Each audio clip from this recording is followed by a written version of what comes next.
démocratique que nous avons au Togo, depuis le lancement par les mouvements dirigés par Gouiboy Ninevi, vous les journalistes, vous avez joué un grand rôle dans ce processus-là, de manière constante.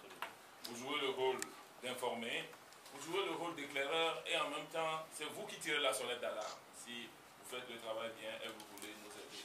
Sous d'autres cieux, aux États-Unis, etc., il y a eu des grands dégâts qui ont été évités grâce aux journalistes. Il y a de graves événements qui ont été démasqués et de grandes luttes qui ont réussi grâce aux journalistes.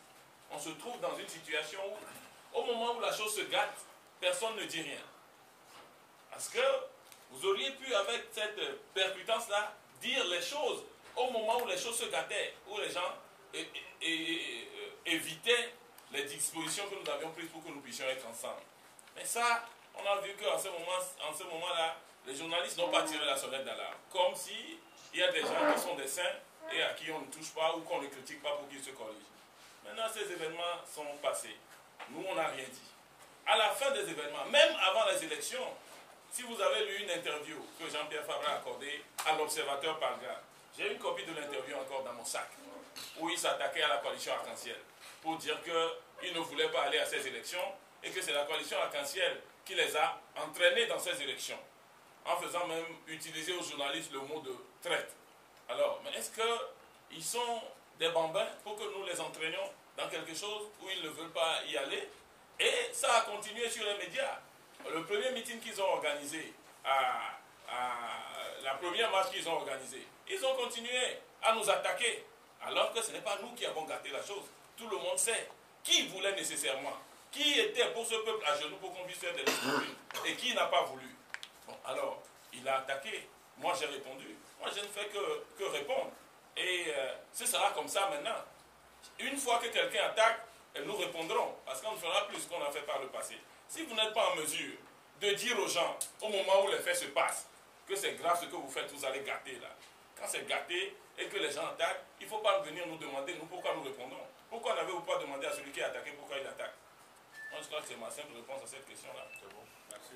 Il demande s'il y a un problème entre Arc-en-Ciel et CST ou entre ANC. En fait, nous n'avons pas de problème contre personne.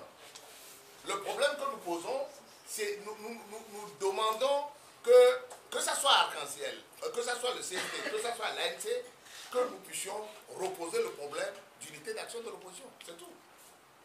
On n'a pas ciblé quelqu'un disant oui, mais c'est toi, etc., etc. Mais les propos qui viennent ici et là, si c'est des propos tenus par quelqu'un du CST qui ne va pas dans la logique de l'unité d'action, on les répondra. Si c'est dit par quelqu'un de l'ANC, on les répondra. Nous devons prendre conscience aujourd'hui que la liberté de parole, c'est bien. Les gens ont utilisé ça à outrance dans le passé. Mais il est temps aujourd'hui que nous nous remettions en cause.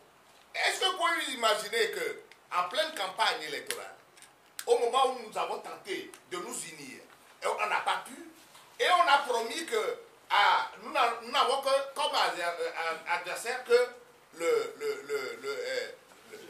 RPT Unir et l'UFC ce soir. Nous avons fait cette promesse-là et nous avons dit à Arc-en-Ciel que nous devons respecter cet engagement. Nous avons fait une campagne propre. Personne ne peut nous dire que quelque part, sur une média, ou sur une radio, ou sur une télévision, ou sur le terrain, il a entendu quelqu'un d'Arc-en-Ciel, c'est-à-dire attaquer quelqu'un du CST d'Arc-en-Ciel. Ça n'a jamais été le cas. Au contraire, on vous l'a dit également tout à l'heure que dans Assoli à Tchamba, il s'est déplacé, il est allé à Assoli, il est allé à Tchamba pour demander à nos militants de voter pour le CST. Nous avons tenu notre engagement. Mais au moment, en pleine campagne, on a visité les sites. Quelqu'un m'a alerté, dit oh, mais ça a commencé. On a placardé ma photo quelque part pour dire oui, à Pévo, Arc-en-Ciel, tout ça là, c'est du n'importe quoi. Ils sont des traits. Et on a mis à côté de ma photo la photo de Gilles-Christ Onipio, que Gilles-Christ a trahi. À Pévo aussi, ils ont la conviction qu'il m'a trahi parce qu'on m'a promis le poste de Premier ministre. C'est pour ça qu'Arc-en-Ciel est allé à ces élections. C'est débile. C'est dommage stupide.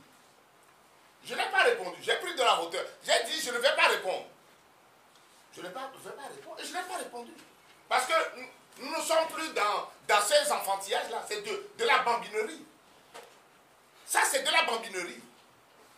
Mais il y a des moments où on est allé, à 2 jours de la clôture, on nous alerte que les gens en moto circulent partout, dans nos contrées, à Lomé, partout. Et on dit, ah oui, mais si vous votez pour Arc-en-Ciel, vous votez pour UNIR. C'est de la saloperie.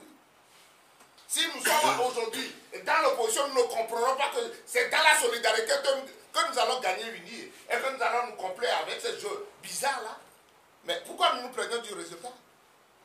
Nous nous plaignons du résultat, pourquoi? Parce que lorsque les gens circulent partout pour dire, si vous votez pour Arc-en-Ciel, c'est voter pour UNIR. Et les gens vont directement pour voter pour UNIR au lieu de voter pour Arc-en-Ciel. Nous nous plaignons alors de quoi? Nous nous plaignons de quoi? Alors, nous disons qu'aujourd'hui, l'opposition doit se remettre en cause. Tant qu'on n'aura pas fait ce diagnostic, en nous remettant véritablement en cause, nous allons tout le temps échouer.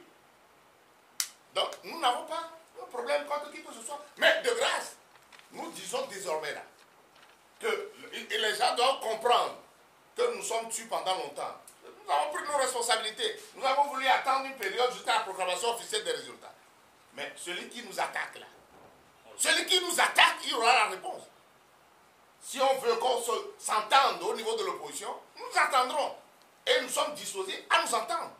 Parce que c'est la voie royale, obligée, pour aller à l'alternance en 2015. Mais si quelqu'un s'amuse à nous attaquer, croyez que nous n'allons pas répondre, on répondra. Ça, il faut que vous le tenez pour dit.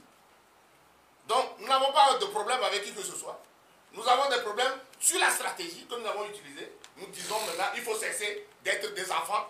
Il faut progresser pour aller de l'avant. Voilà, c'est tout ce que nous disons. La deuxième partie de la question, vous dites que